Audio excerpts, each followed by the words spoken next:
I don't want to say it because I don't want it to happen. Yeah, because he doesn't care. Like, I'm going to take a shit in Sarah Palin fucking stupid cunt. Fucking I'm doing Louis C.K., so don't get on me. And then Ricky Gervais goes, shit in a cunt. How exactly would you go about shitting in someone's cunt?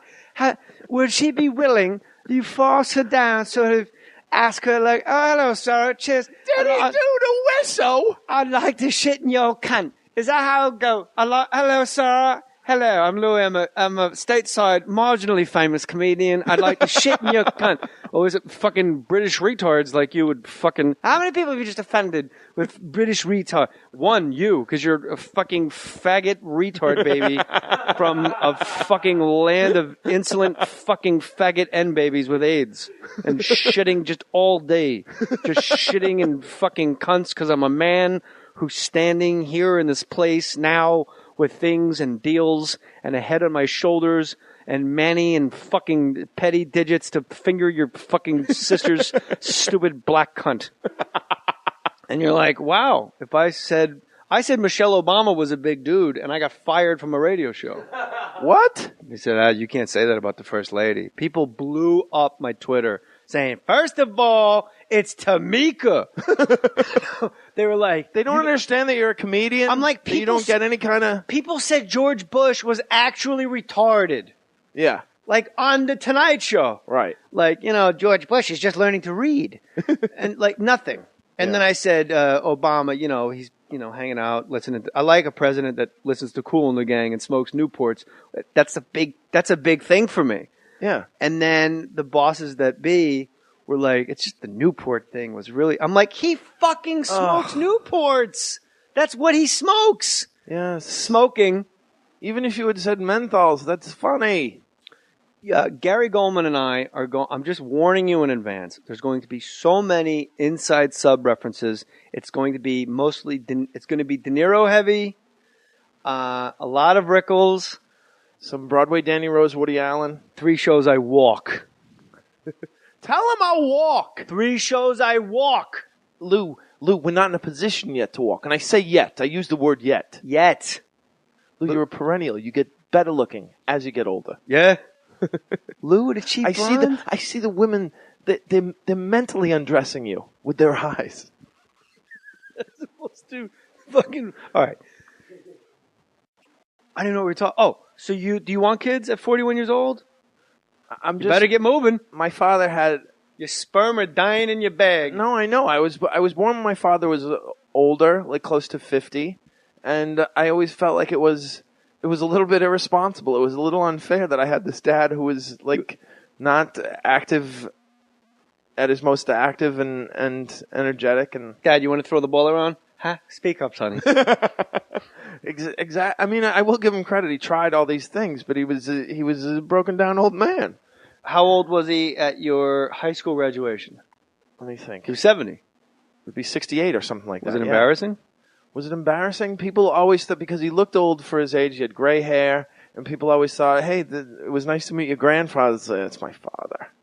And is he still alive? Yes, he's 85 years young. 85 years young. Yeah. God bless. What's his name? Philip. And he lives in Peabody still? No. My parents split up when I was 1.5. That's very rare for a Jewish couple to call it quits, right? Is that in that the safe to 70s? say? I just know growing up in the 70s, I would always lie about my parents' marital status because nobody else. It's not like now where people are like, oh, my father's girlfriend and my mother's ex-husband, and it was taboo. And I used to say my father works late or he's away, he's on business. Sad. And it was sad. So you and I think have a lot in common. We were alone a lot. I always think about that. I had a very lonely house, yeah, because my older brothers are much older, so they were gone in college when I was growing up. So, yeah, it was very lonely. My sisters were 6 years and 5 years older than me, and everybody in my neighborhood was 2 and 3 years older than me. So then once they hit high school, you're out. Oh, yeah. They're not going to hang out with a 6th grader, no matter how well you throw the football, or if you're their go-to slot receiver on 5-on-5 street football, you're done. Yeah. There's chicks and pot, like you're out. Yeah. So... But I would always, and did you, like, when you were playing with Matchbox cars, guys like you and I think, I'm putting you with me. You put you with them. It's Raging Bull. Instead of just playing Matchbox cars, like I would interview the drivers. Well, I would jump them up the picnic table and I would set records, and then I would interview the guy that broke the record, and I'd interview all the guys in the cars and ask them what kind of car, and I'd have different voices for different guys in the cars, and the neighbors probably thought I was like a crazy person. Well, here were the three things that I was into at that age. I had Hot Wheels, Matchbox cars, and yeah, there were always smash ups. That was two things. Then there was a funeral. Ooh. There would always be a funeral involving the smash-ups in the cars, and then somebody would speak at the funeral. Where did the funeral happen? On the couch. Always goes dark in the Gulman mind. The funeral was on the couch, and then the other thing I was into was Stratomatic baseball. Yes. But in order to play, you really should have had another person to pick the other lineups. But I was getting into arguments with the kids who came over because they would pick shitty lineups.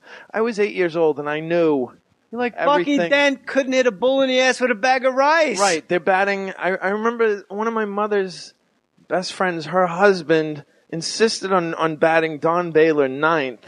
This guy had just won the MVP for the California Angels. He batted him ninth. And I said, I can't play with you if you're going to make the horrible lineups. So you murdered that boy and had a funeral for him on your couch. Stratomatic baseball by myself. And the other thing was professional wrestling I was really into. Yes. And I would use these huge bolster pillows, and I would jump off the bed and onto them and get neck burners and all these things. Who was your favorite wrestler? Build belts. Jimmy Superfly Snuka. Fuck, 6'6", 250 from the island of Tonga. And when he's up on that turnbuckle... from the Isle of Fiji. Sorry, from the island of... The Samoans are from Tonga. I love you. I gave that at my bar mitzvah. How about the Samoans are from Tonga? They're fucking called the Samoans. Yeah. Tell me they're from Samoa. Yeah. From the island of Tonga, Afa, Sika, the wild Samoans. And then Frank Stallone came in as the third one. He was Samu.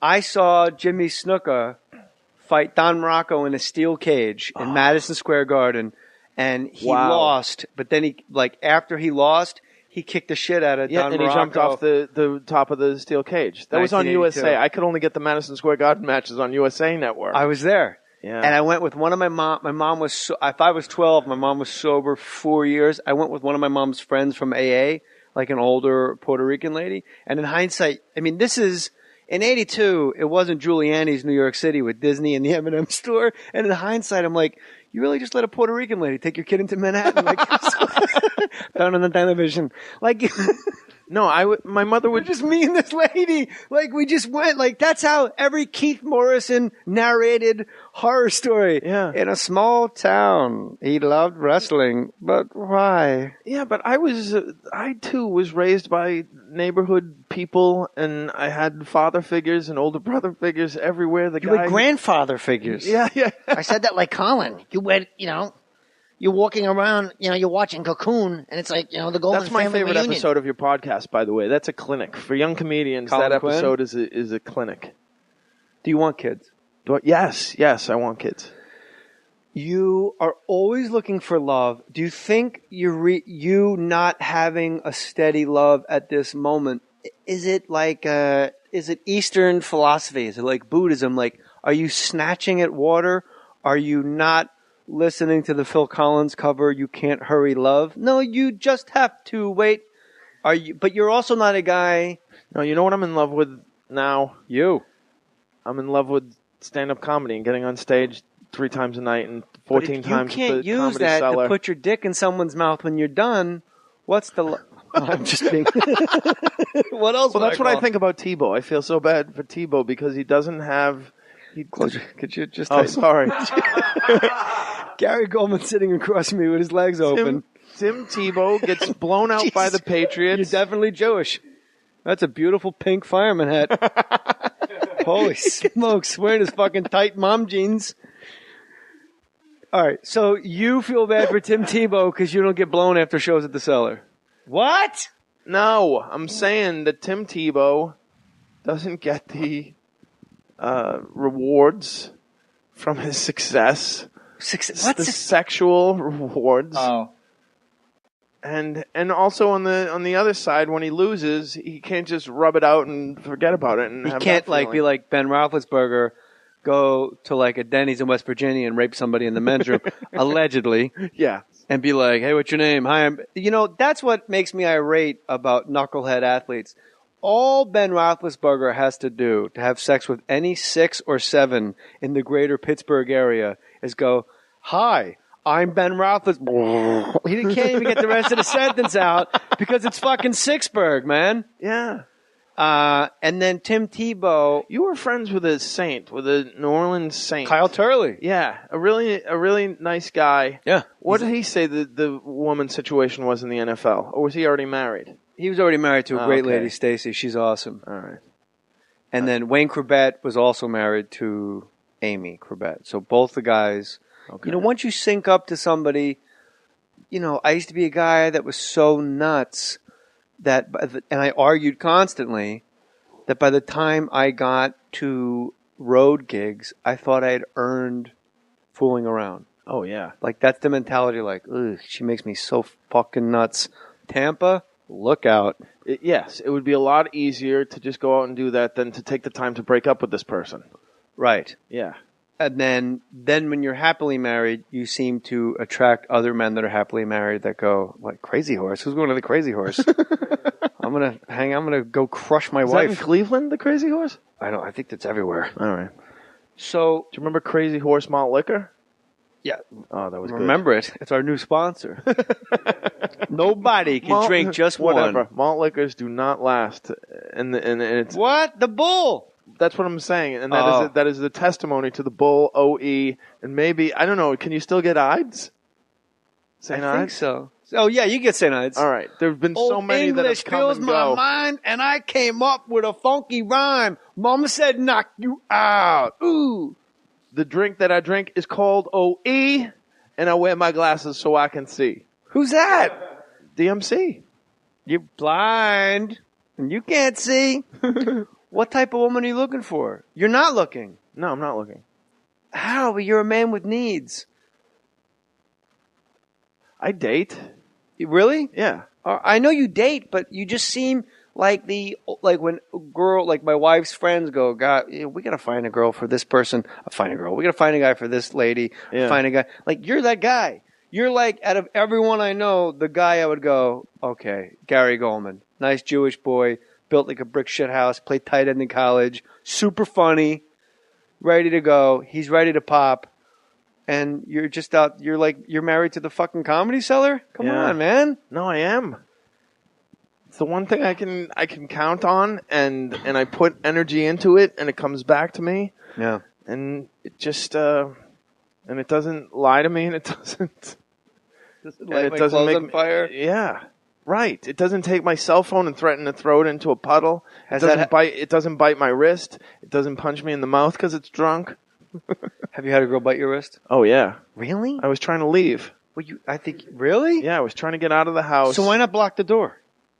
How do you go like, you're not leaving, chomp? I had my hand on the knob, and in order to get me to release the knob, she bit my wrist. Definitely not a girl with veneers. Right. Because when you have veneers, you're like, all right, you know what? Too expensive. You can keep that candy apple. Yeah. Fuck her.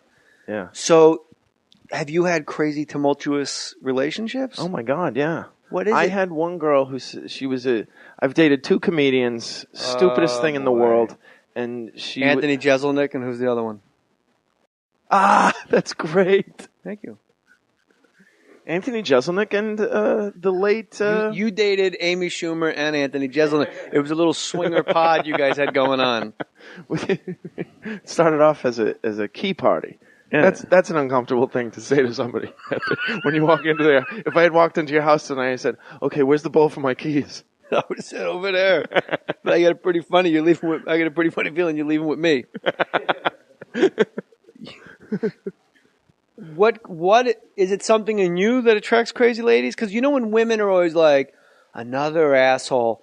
You are a very pragmatic guy. And when a woman says that to you, I guarantee, I don't even have to have been there. I know you go, it's you. That's the kind of guy you like. Yeah. Guys right. that are bad. So Yeah. something about you, something about your mom and dad splitting up, having older parents. Absolutely. You like a young fire pistol fucking batshit crazy girl. Yes. Because it's everything that wasn't growing up. It was a very quiet, almost maudlin household. You were having funerals. Almost modeling? Or I was giving you wiggle room. There were no lights on. A menorah on a dimmer. That's how I picture my house growing up. The only light was the flash of the TV. You know that? Yeah. Yeah. Why? Because your mom was depressed? I think so. She would never admit that, but I think she was depressed. Is your mother still alive? Yeah, my mother is still alive. Now, your mom and Hunt, is that how it go? Hello, sir. Hello, I'm Louis. I'm a stateside, marginally famous comedian. I'd like to shit in your cunt. Or is it fucking British retards like you would fucking... How many people have you just offended with British retard? One, you, because you're a fucking faggot retard baby from a fucking land of insolent fucking faggot N babies with AIDS and shitting just all day. Just shitting in fucking cunts because I'm a man who's standing here. Like, you don't get any kind of... People said George Bush was actually retarded. Yeah. Like, on the Tonight Show. Right. Like, George Bush is just learning to read. And, like, nothing. And then I said, Obama, he's, hanging out, listening to... I like a president that listens to Kool and the Gang and smokes Newports. That's a big thing for me. Yeah. And then the bosses that be... were like, it's just the Newport thing was really... I'm like, he fucking smokes Newports. That's what he smoked. I don't want to say it because I don't want it to happen. Yeah, because he doesn't care. Like, I'm going to take a shit in Sarah Palin fucking stupid cunt. I'm doing Louis C.K., so don't get on me. And then Ricky Gervais goes, shit in a cunt. How exactly would you go about shitting in someone's cunt? Would she be willing... You force her down, sort of ask her like, oh, hello, sir, cheers. Did he do the whistle? I'd like to shit in your cokes. Yes. Smoking. Even if you had said menthols, that's funny. Yeah, Gary Gulman and I are going, I'm just warning you in advance. There's going to be so many inside sub references. It's going to be mostly, it's going to be De Niro heavy, a lot of Rickles. Some Broadway Danny Rose, Woody Allen. 3 shows I walk. Tell him I'll walk. 3 shows I walk. Lou, we're not in a position. In this place now with things and deals and a head on my shoulders and Manny and fucking petty digits to finger your fucking sister's stupid black cunt. And you're like, wow, if I said Michelle Obama was a big dude and I got fired from a radio show. What? He said, you can't say that about the first lady. People blew up my Twitter saying, first of all, it's Tamika. They were like... They don't understand that you're a comedian?